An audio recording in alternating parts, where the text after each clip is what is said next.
हर हर महादेव, जय गंगा मैया, ओम नमो नारायण। भैया होली का त्यौहार है, होलिकोत्सव महोत्सव है। होली फेस्टिवल जिसे बड़ी धूमधाम के साथ में, बड़ी सरलता और विनम्रता के साथ में मनाया जाता है। यह एक ऐसा पर्व है कि जन जन को आपस में जोड़ने का कार्य करता है और साथ साथ में एक दूसरे से आलिंगन करवाने का ये महत्वपूर्ण त्यौहार है जो सभी को प्रीत प्रेम और प्रतिज्ञा परोसता है। साथ साथ में यह ऐसा त्यौहार है जो हमारे अपने जीवन को रंगमयी बनाता है और रंगों से परिणित कराता है।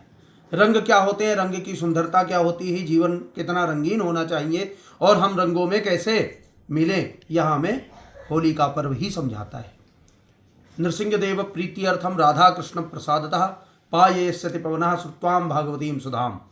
ये अपनी सुधा, सरलता, सौम्यता, श्रद्धा, समर्पण, इन सब की भावनाओं से प्रयुक्त यह होली महोत्सव हमें हर पल हर क्षण एक उपस्थिति और ऊर्जा के स्रोतों को, हमारे पर्याय और अध्याय की चेतना को लेकर के चलने वाला पर्व है। होली महोत्सव जन जन में व्याप्त है। जन जन भारत के ही नहीं अपितु विदेशों में भी जो भारतीय प्रवासी हैं वो भी होलिकोत्सव बड़ी दिव्यता और भव्यता के साथ में मनाते हैं। होलिका दहन करके अपने पाप ताप संताप को दूर करके, क्योंकि होली महोत्सव में जो होलिका ने प्रहलाद जी को मारने का प्रयास किया तो उन्होंने वो नमो भगवते वासुदेवाय मंत्र का जप करते करते उनकी गोद में बैठ गए। होलिका का दहन हो गया, प्रहलाद जी बच गए। इसलिए नगरवासियों ने धूमधाम से होली उत्सव रंगोत्सव मनाया। आज वही रंगोत्सव प्रचलन में है और अनादिकाल से हम सब लोग सनातनी भारतीय, अप्रवासी भारतीय एवं भारत की परंपराओं को मानने वाले जितने भी लोग हैं वो सभी लोग होली को उत्सव मनाते हैं, रंगोत्सव मनाते हैं और होली में एक दूसरे से मिलकर के सुख दुख का हाल लेते हैं, एक दूसरे का हालचाल पूछते हैं। महत्वपूर्ण विषय यह है कि हम इस बार पहली बार ऐसा देख रहे हैं कि होली में चंद्र ग्रहण की उपस्थिति है, चंद्र ग्रहण पड़ रहे हैं। और चंद्र ग्रहण क्या है, ये बड़ा महत्वपूर्ण विषय है, क्योंकि ग्रहण किसी पर भी लगता है तो निश्चित रूप से वो बहुत पीछे हो जाता है, उनके सारे कार्य बंद हो जाते हैं। ग्रहण अच्छी चीज़ नहीं होती। जब राहु केतु इत्यादि चंद्रमा को, सूर्य को ग्रसित करते हैं, ग्रह खाने का प्रयास करते हैं, उनके पास आते हैं तो एक ऊर्जा एक ऐसी नेगेटिविटी से टकराती है जिसके कारण एक दूसरे का जो छाया है वो छाया जब टकराती है तो उसमें विध्वंसक स्थिति पैदा होती है। एक कारण ये भी मान सकते हैं कि यह जो चंद्र ग्रहण आने से पहले ही उसने संपूर्ण दुनिया पर अपना एक प्रभाव छोड़ा है। वह प्रभाव आप देख रहे होंगे कि युद्ध आदि का कैसा माहौल बनता चला जा रहा है। ऐसा लग रहा है प्रतिपल, प्रति क्षण, प्रति सेकंड कि आने वाले समय में युद्ध ना हो जाए, विश्व युद्ध हो जाएगा, ऐसा हो जाएगा। ये एक प्रताप है। तो जिनकी कुंडलियों में ग्रहण योग लगा हुआ है उनको सदा सर्वथा इस चंद्र ग्रहण पर विशेष रूप से ध्यान रखना है। मेष, वृष, मिथुन, कर्क, सिंह, कन्या, तुला, वृश्चिक, धनु, मकर, कुंभ, मीन, ये 12 राशियों से उत्पन्न, 12 राशियों के अंतर्गत यही मानव ऐसे हैं जो 12 राशियों के अंतर्गत ही रहते हैं। नाम चाहे कोई भी रख लो, रहना इन 12 राशियों के अंतर्गत ही पड़ेगा। इन 12 राशियों पर प्रमुख प्रमुख जगह पर और प्रमुख प्रमुख रूप से इस चंद्र ग्रहण का प्रभाव पड़ता है। मैं बता देना चाहता हूं कि होलिकोत्सव, होली महोत्सव 2 तारीख रात्रि को 8:30 के बाद में 12 बजे तक, 1 बजे तक, रात्रि को 2 बजे तक भी होली दहन कर सकते हैं। होलिका दहन होगा। और इस होलिका दहन में आप बहुत सारी वस्तुएं हैं जो आपके राशि से मैच करती हों, आपकी कुंडली से मैच करती हों।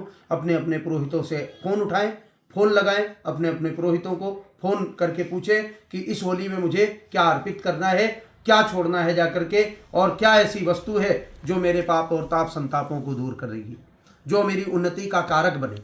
अपने अपने पुरोहितों को एक एक बार घंटी बजा करके उनसे अवश्य पूछें। ग्रहण का जो समय है वो सूतक प्रारंभ होते हैं। चंद्र ग्रहण के सूतक जो है 9 घंटे पहले प्रारंभ होते हैं और सूर्य ग्रहण के सूतक 12 घंटे पहले प्रारंभ होते हैं। चंद्र ग्रहण का जो सूतक है वो प्रातःकालीन 6:20 से प्रातः सूर्योदय पर ही 6:20 पर सूतक लग जाएगा, जिसमें बालक, वृद्ध, और रोगी इत्यादि को छोड़ करके भोजन इत्यादि सिद्ध नहीं करना चाहिए, पकाना नहीं चाहिए, जल इत्यादि पान कर लेना चाहिए। स्वल्पाहार में फल इत्यादि कुछ जो भी ले सकते हैं, क्योंकि 9 घंटे का समय बहुत होता है, तो उसमें जितना आप अवॉइड कर सके कर सकते हैं। ग्रहण काल में सर्वथा कुछ भी खाना अनुचित होता है। ग्रहण काल अब सूतक लग गए 6:20 पर, और चलते चलते 3:20 जैसे ही आए तो ग्रहण प्रारंभ हो जाएगा। इस ग्रहण को बोलेंगे खग्रास चंद्र ग्रहण।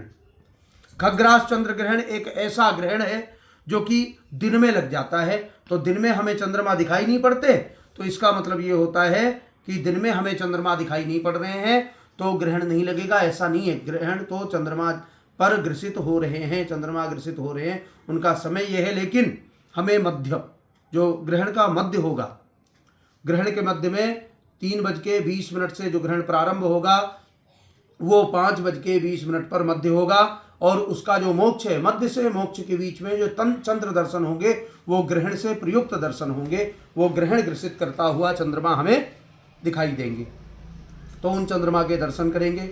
और 6:47 पर मोक्ष है, मतलब 7 ही बज जाएंगे। 7 बजे तक आप स्नान दान इत्यादि पूजन पाठ जप तप भजन करके निवृत्त हो पाएंगे।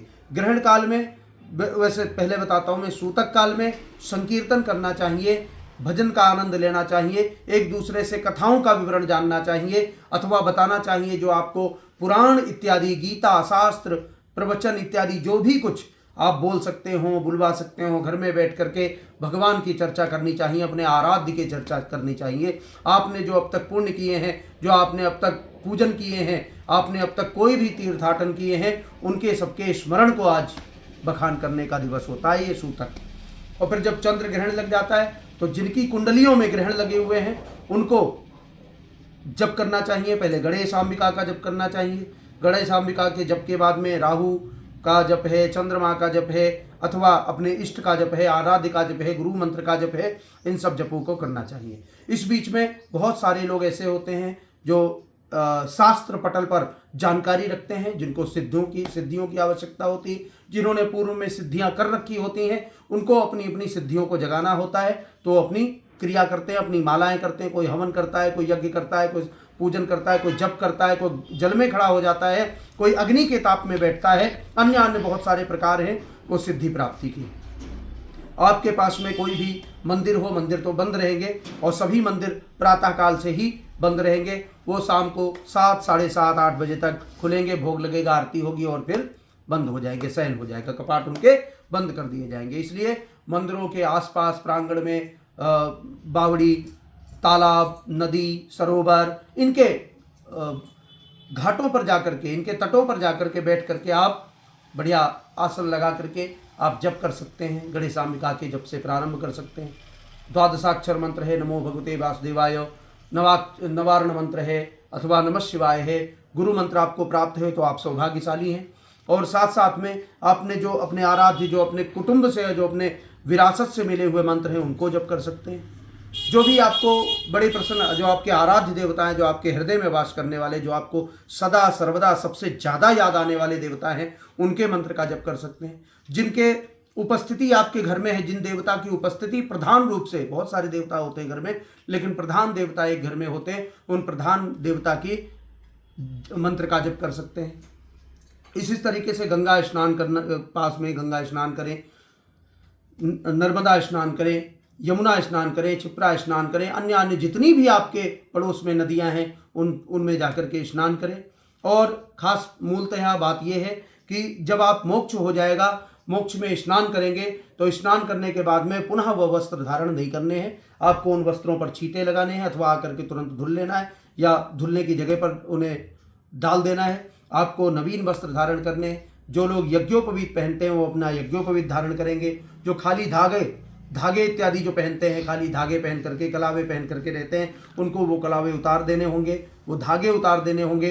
वो सदा सर्वथा अशुद्ध हो जाते हैं। जनेऊ वालों को जनेऊ अपने बदलने पड़ेंगे।